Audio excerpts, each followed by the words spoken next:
नेपाल सरकारको नीति र कार्यक्रममाथि छलफल गरिरहेका छौं। 20 जना संशोधनकर्ताले समेत छलफलमा भाग लिनुभएको छ।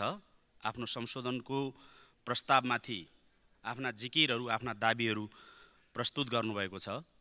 मैले संसदभित्रको छलफललाई निकै रचनात्मक र परिणाममुखी हुने कुरामा विश्वास व्यक्त गर्न चाहन्छु।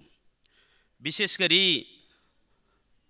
प्रस्ताव प्रस्तुत गर्नुहुने, छलफलका लागि प्रस्ताव प्रस्तुत गर्नुहुने सम्माननीय प्रधानमन्त्रीपछि संशोधनकर्ताहरू 20 जना र बीचैमा प्रतिपक्षी दलका नेता पूर्व प्रधानमन्त्री सम्माननीय केपी शर्मा ओलीले आफ्नो मन्तव्य राख्नुभएको छ र मलाई यो सम्माननीय सभामुखज्यू मार्फत के सुझाव दिन मन छ भने यसको संगति के हुन्थ्यो होला भने सुरुमा प्रधानमन्त्रीले छलफलका लागि प्रस्ताव प्रस्तुत गर्नुहुन्थ्यो, त्यसपछि संशोधनकर्ता मान्य सदस्यहरूले आफ्नो संशोधनहरूमाथि दाबी प्रस्तुत गर्नुपर्थ्यो। मलाई राम्रो गरी के थाहा छ भने प्रमुख प्रतिपक्षी दलको नेताले जुनसुकै समयमा पनि बोल्नका लागि समय पाउनुहुन्छ र जति बोल्न सक्ने हो बोल्न पाउनुहुन्छ।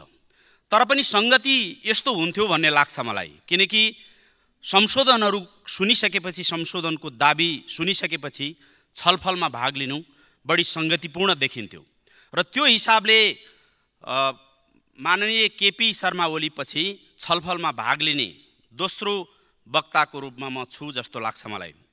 र विशेष गरी आज संशोधन प्रस्तावमा आएका विषयहरू, यी विषयहरूले कार्यान्वयनको पक्षमा जोड दिएको छ भन्ने लाग्छ मलाई। संशोधन प्रस्ताव जुन कित्ताबाट आए पनि, जो मान्य सदस्यबाट आए पनि, जुन राजनीतिक दल र त्यो दलको संसदीय दलबाट आए पनि त्यसलाई सकारात्मक रूपमा लिनुपर्ने मैले देख्छु र मलाई केही कुरा चाहिँ प्रमुख प्रतिपक्षी दलका नेताले बोल्नुभएका कुरासँग प्रत्यक्ष सरोकार राख्ने र ध्यानाकर्षण हुने विषयहरू छन्। उहाँले सम्माननीय सभामुखज्यू मार्फत म आग्रह गर्न चाहन्छु, राष्ट्रपतिको सम्बोधन 104 मिनेटको थियो र त्यसमाथिको माननीय केपी शर्मा ओलीको जवाफ अथवा छलफल उहाँले 112 मिनेटको बोल्नुभयो। 112 मिनेट उहाँले बोलिरहँदा मलाई के लागेको थियो भने धेरै कुरा सिकौँला, किनभने 48 सालपछि सांसद भइरहेको व्यक्ति जसले संसदीय अभ्यास बुझ्नु भएको छ, हामीलाई दीक्षित गर्नुहोला, हामीलाई प्रशिक्षित गर्नुहोला, मलाई त्यस्तो लागेको थियो। तर मैले भन्नै पर्छ, बरु सुन्ने समयमा 1 मिनेटमा बोल्ने माननीय ईश्वरी घरती मगरले सुन्ने समयमा दुवै खुट्टा गुमाएका र कृत्रिम खुट्टा जडान गरेका हरिबहादुर बुढा मगरले सगरमाथा चढेको गौरव बडो शानदार र कलात्मक ढङ्गले प्रस्तुत गर्नुभयो। त्यो 1 मिनेट मेरो लागि मात्रै होइन, सुन्नेहरूका लागि धेरै लाभदायी भयो होला भन्ने ठान्छु म।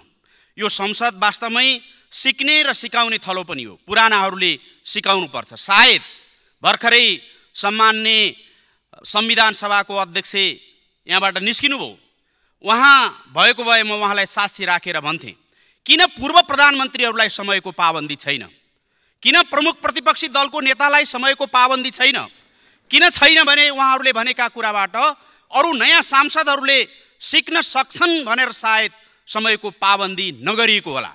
हामीले गाउँघरमा एउटा उखान सुन्छौँ, आगो ताप्नु मुडाको, कुरा सुन्नु बुढाको। त्यो हिसाबले मुडाकबाट तापिएको आगो स्वस्थकर हुन्छ भन्ने होला। बुढाका कुराहरू उपदेशमा आधारित, केही संस्कारमा आधारित, केही संस्कृतिमा आधारित र केही सभ्यतामा आधारित हुन्छन् भनेर सायद भनिएको होला। बरु मलाई म गौरवका साथ भन्न चाहन्छु, जम्मा 5 मिनेट संशोधन प्रस्तावमा बोल्ने माननीय शोभिता गौतमले एउटा रचनात्मक प्रतिपक्षको भूमिकामा आफू भएको दाबी गर्दै निकै राम्रो गरी यो नीति तथा कार्यक्रमलाई समृद्ध बनाउने गरी, सुदृढ गराउने गरी बोल्नुभयो। त्यसैले हामीले म विनम्रताका साथ सम्माननीय सभामुखज्यूलाई आग्रह गर्न चाहन्छु, सभामुखज्यू मार्फत आग्रह गर्न चाहन्छु, हामीले एकपटक सोच्नुपर्ने हो कि पूर्व प्रधानमन्त्री भएका व्यक्तिहरूलाई मागे जति समय दिनुको सट्टा बरु भर्खरै सांसद भएर आएका व्यक्तिहरू जो संसदमा नयाँ हुनुहुन्छ, निशा डाँगी सबैभन्दा कान्छो सांसद हुनुहुन्छ, त्यसैगरी अरू त्यही उमेर समूहका योगेश गौचन थकाली हुनुहुन्छ, महेश बर्तौला हुनुहुन्छ, छिरिङ लामा हुनुहुन्छ। उहाँहरूले बरु समय पर्याप्त पाएदेखि राम्रो बोल्नुहुन्थ्यो कि आग्रह र पूर्वाग्रहबाट मुक्त भएर, इगो र कुण्ठाबाट मुक्त भएर यो सम्मानित सदनलाई एउटा गति दिनुहुन्थ्यो कि नेपालको राजनीतिलाई एउटा संस्कार र संस्कृति दिनुहुन्थ्यो कि हामीले त्यो पनि पुनर्विचार गर्नुपर्ने र समीक्षा गर्नुपर्ने विषय हो जस्तो मलाई लाग्छ। मैले आज सुनिरहँदा मलाई त्यो अनुभूति भएको छ। म आग्रह गर्न चाहन्छु, हाम्रो 48 सालदेखि नै सांसद भएको त्यस्तो व्यक्तित्वले नीति तथा कार्यक्रमको पुनर्लेखनको कुरा गर्नुभएको छ। मैले सुन्नमा गल्ती गरेँ कि मलाई थाहा छैन। यो नीति तथा कार्यक्रम सरकारले प्रस्तुत गर्छ, सरकारसँग बहुमत हुन्छ। सरकारसँग बहुमत भएका बेलासम्म नीति तथा कार्यक्रमको पुनर्लेखन गर्ने संसदीय परिपाटी छैन। पुनर्लेखन मात्र होइन, यसको कुनै कुरा पनि सचिँदैन। त्यो संसदीय अभ्यास हो। हामी थाहा छ, हामी छलफलमा भाग लिन्छौँ, हामी सुझाव दिन्छौँ, हामी आलोचना पनि गर्छौँ, हामी समालोचना पनि गर्छौँ, तर त्यो संशोधन हुँदैन।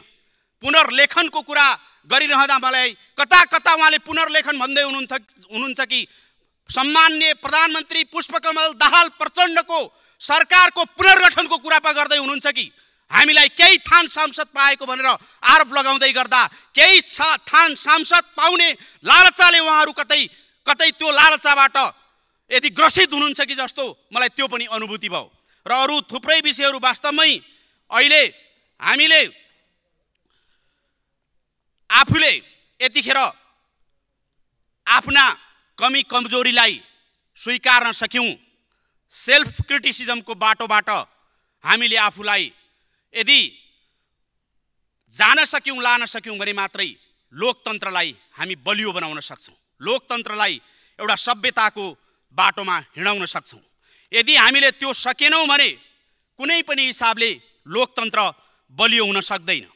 म छु सबै छ, म छु सबै छ, म छैन केही पनि छैन भन्ने मानसिकता, त्योभन्दा ठुलो मनोवैज्ञानिक समस्या के हुन सक्ला। म भएको बेला सबै ठिक थियो। बनेका जति कामहरू पृथ्वीनारायण शाहका बेलादेखि, जङ्गबहादुर राणाका बेलादेखि, भीमसेन थापाका बेलासम्म जति पनि काम गरे त्यसमा म थिएँ। जे काम भएनन्, भत्के, बिग्रे, यो 5 महिना पहिले गठन भएको सरकारले भत्काएको हो, बिगारेको भन्ने कुरा, त्यो मनोदशाबाट हामीले काम गर्न थाल्यौँ भने हामी कसरी सुधारको बाटोमा जाउँला? कसरी हामी यो राजनीतिलाई, यो संसदीय परिपाटीलाई र हामी सबै मिलेर हाम्रो जुन गति छ, सरकारको गति छ, राज्यको गति छ, त्यसलाई ठिक ठाउँमा लिएर जाउँला? हामीले सोच्नुपर्ने भएको छ भन्ने लाग्छ मलाई आग्रह गर्नु छ। वास्तवमै कतिपय अवस्थामा अति सर्वत्र वर्जित भन्ने शब्दावली र भन्ने भनाइबाट हामी सबैले त्यसलाई रियलाइज गर्नुपर्छ भन्ने लाग्छ मलाई। अति भनेको गुलियो धेरै खायो भने डाक्टरहरू भन्छन् धेरै गुलियो खायो भने सुगर हुन्छ, धेरै तितो खायो भने प्रेसर लो हुन्छ, धेरै विरोध गरेर पनि त्यसले परिणाम दिँदैन, त्यसले झन् ठुलो दुर्घटना निम्त्याउँछ, र धेरै प्रशंसाले पनि झन् हामीलाई ठिक ठाउँमा पुर्याउँदैन। त्यसै कारणले हामीले यो बाटो पक्रिनु उचित हुन्छ भन्ने लाग्छ मलाई।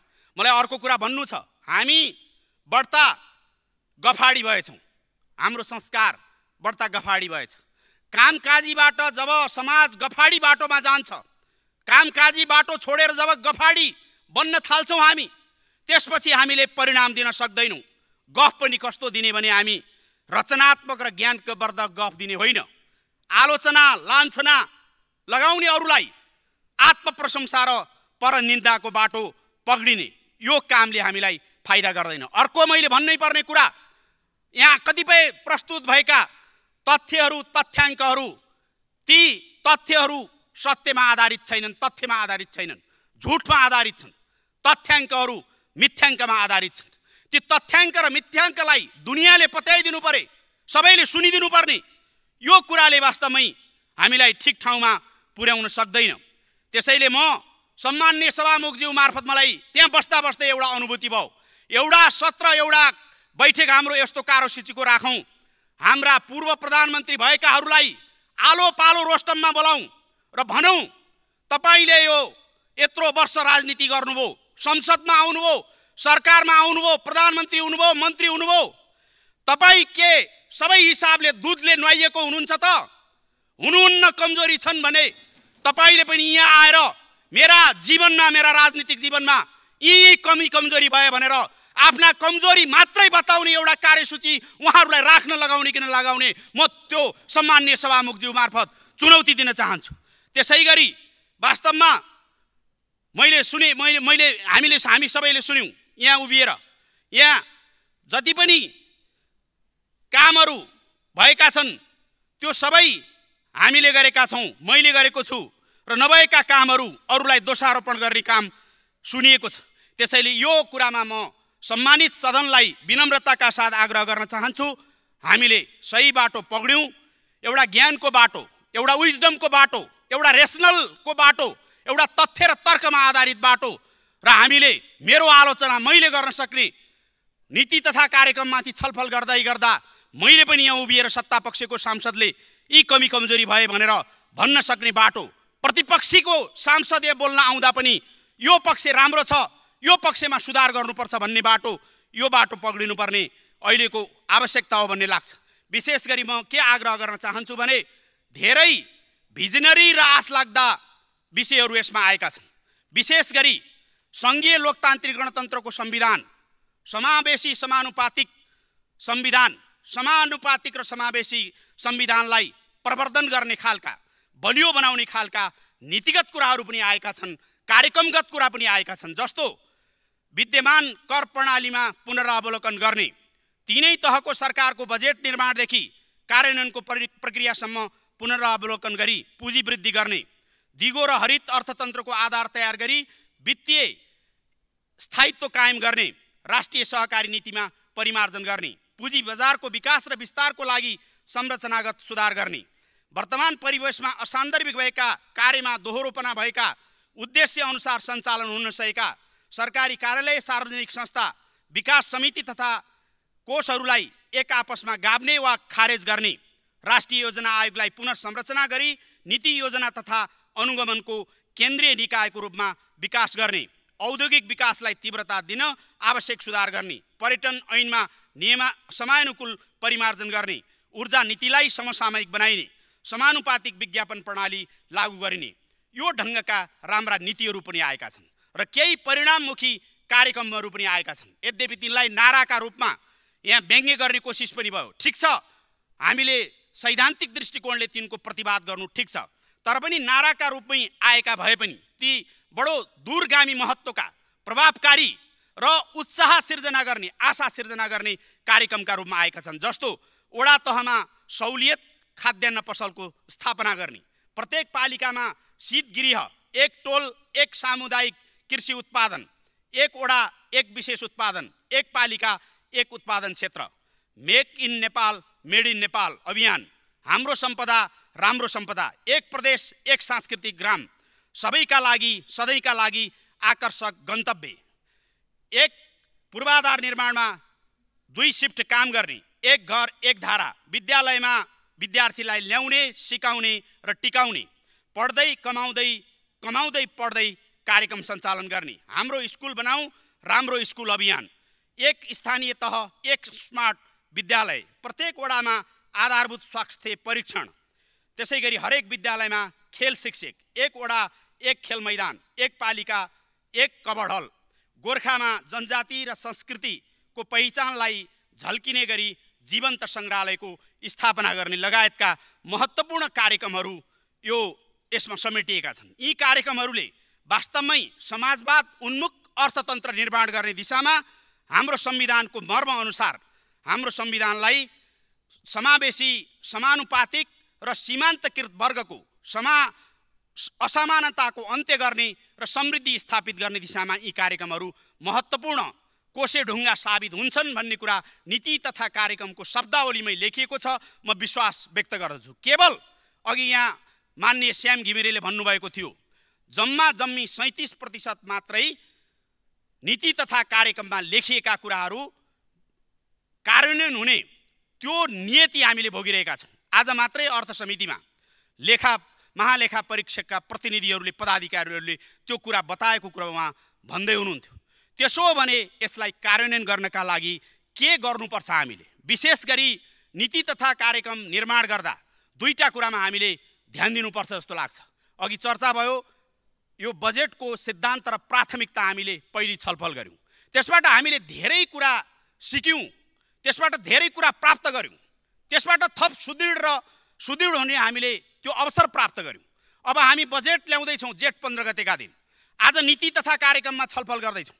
यो तीनटै कुरालाई समन्वयात्मक ढङ्गले एउटै ठाउँबाट एकै द्वारबाट कहाँनेरि छलफल हुन्छ, कसरी छलफल हुन्छ र त्यो छलफलबाट एक अर्काको सामञ्जस्यता कसरी मिलाउन सकिन्छ, यो कुरामा ध्यान दिनुपर्छ भन्ने लाग्छ।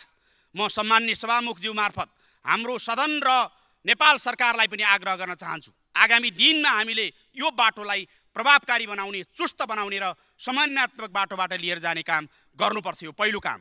दोस्रो, हामीले यो नीति तथा कार्यक्रम बनाउँदाको हाम्रो प्रोसेस के हो? यो प्रोसेसमा हामी जनप्रतिनिधिहरूलाई केवल 3-4 दिनको छलफलमा मात्रै सहभागी गराएर हुँदैन। 3-4 दिनको हामी छलफलमा सहभागी हुन्छौँ, संशोधन पनि हाल्छौँ, तर संसदीय परिपाटी के हो भनेदेखि यो जस्ताको तस्तै हामीले पास गर्नुपर्छ। हामी सत्ता पक्षले हुन्छ भनेर हामीले पास गर्नुपर्छ। त्यसैले यो नीति तथा कार्यक्रम निर्माणको प्रक्रियालाई हामीले अलि पहिल्यै चैतबाटै नीति तथा कार्यक्रम बनाउने कुरामा हाम्रा समितिहरूलाई सक्रिय गराउने, हाम्रो सदनलाई सक्रिय गराउने र हामीलाई विभिन्न माध्यमबाट जनप्रतिनिधिहरूलाई यो निर्माणमा योगदान गर्ने, हाम्रा नीति तथा कार्यक्रमसँग सम्बन्धित सुझावहरूलाई समेट्ने त्यो बाटो लिनु उचित हुन्छ भन्ने लाग्छ मलाई। पहिलो कुरा। दोस्रो कुरा, यसको कार्यान्वयनको पाटो जुन थुप्रै माननीय सदस्यहरूले चिन्ता व्यक्त गर्नुभएको छ, चिन्ता व्यक्त गरेरै संशोधनमा हाल्नुभएको छ।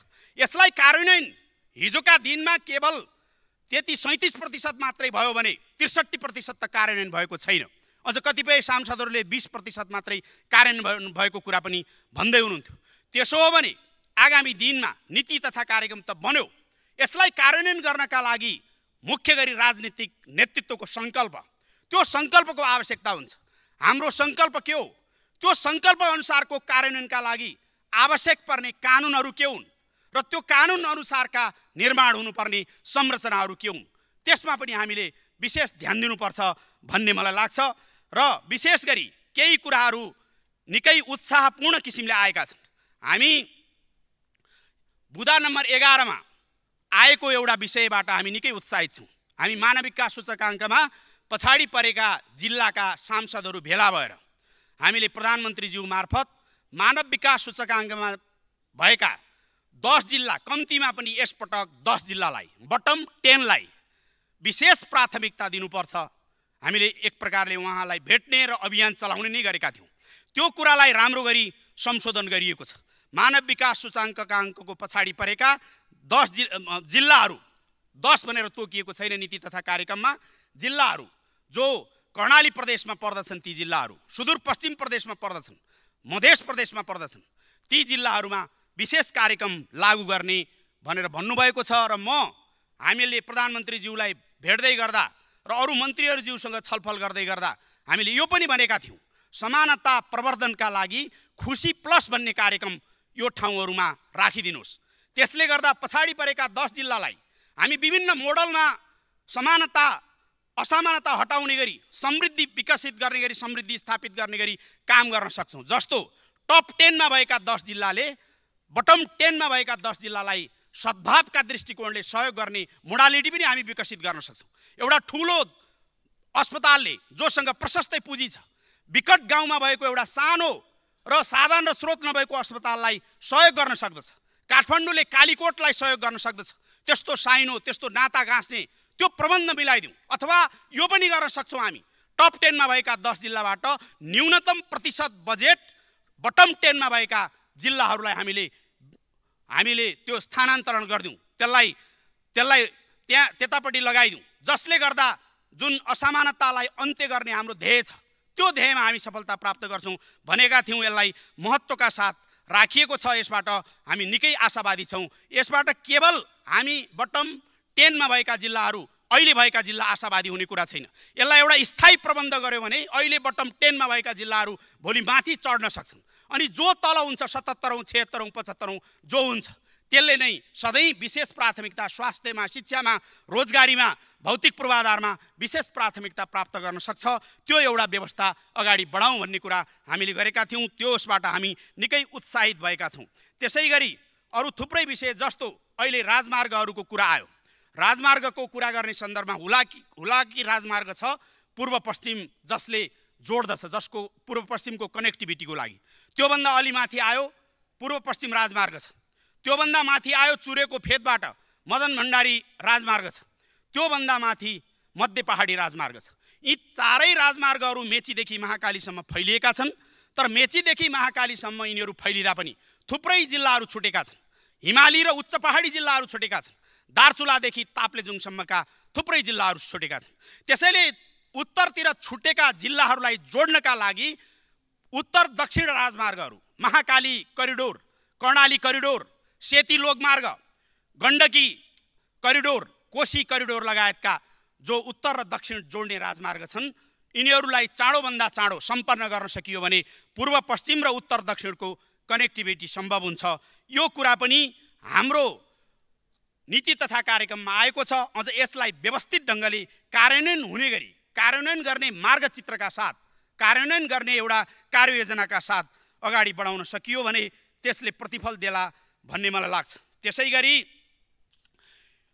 यो शिक्षा क्षेत्र, एउटा शिक्षा क्षेत्रमा प्रगति भयो, यदि शिक्षा क्षेत्रमा हामीले भने जस्तो उपलब्धि हासिल गर्यौँ, प्रतिफल हासिल गर्यौँ भने त्यसका प्रभावहरू सबैतिर पर्दछन्। अघि धेरैजनाले भन्नुभयो वास्तवमा विद्यालय शिक्षा अहिले कस्तो अवस्थामा छ भने 57-58मा दरबन्दीहरू दिने क्रम बन्द भयो, रोकियो, तर विद्यालय खोल्ने क्रम जारी नै रह्यो।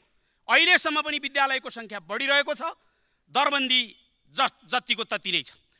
डाक्टर महाश्रम शर्माको नेतृत्वमा एउटा दरबन्दी पुनर्वितरण कार्यदल बनेको थियो। त्यो कार्यदलले 55,000 थप दरबन्दी चाहिन्छ विद्यालयमा भनेको छ।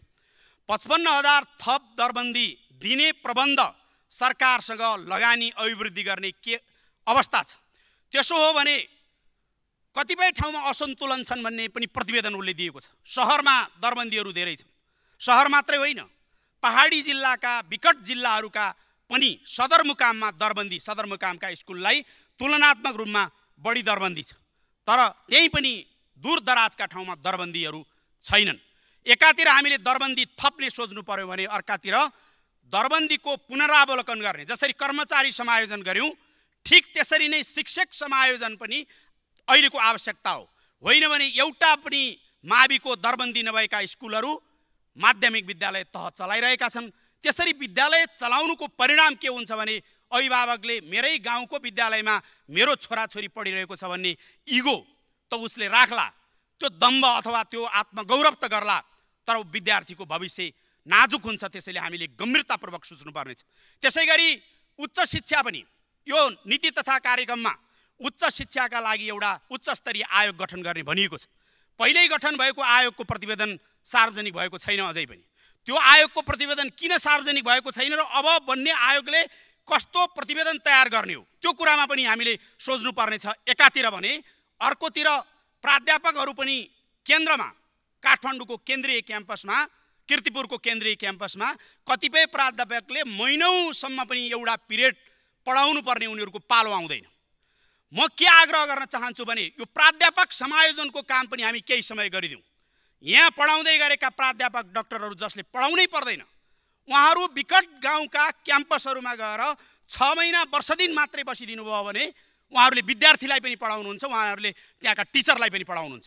एउटा प्राध्यापक डाक्टर विकट गाउँको क्याम्पसमा गएर केही समय बसिदियो भने पनि त्यहाँ उच्च शिक्षालाई ठुलो योगदान गरेर फर्किन्छ। यो किसिमले पनि सोच्नुपर्छ भन्ने लाग्छ। अर्को, पञ्चायत कालमै भएका सबै काम नराम्रा भन्न मिल्दैन। राष्ट्रिय सेवा विकास कार्यक्रम थियो जसमा यहाँ कतिपय हाम्रो सिनियर मान्य सदस्यहरू त्यसमा सहभागी पनि हुनुभएको होला। एमए पास गर्ने प्रत्येक स्नातकोत्तर गर्ने प्रत्येक विद्यार्थी 10 महिनाको करिब 1 वर्षको भिलेज प्रोफाइलको एउटा पत्र पढ्नका लागि ऊ गाउँ जान्थ्यो।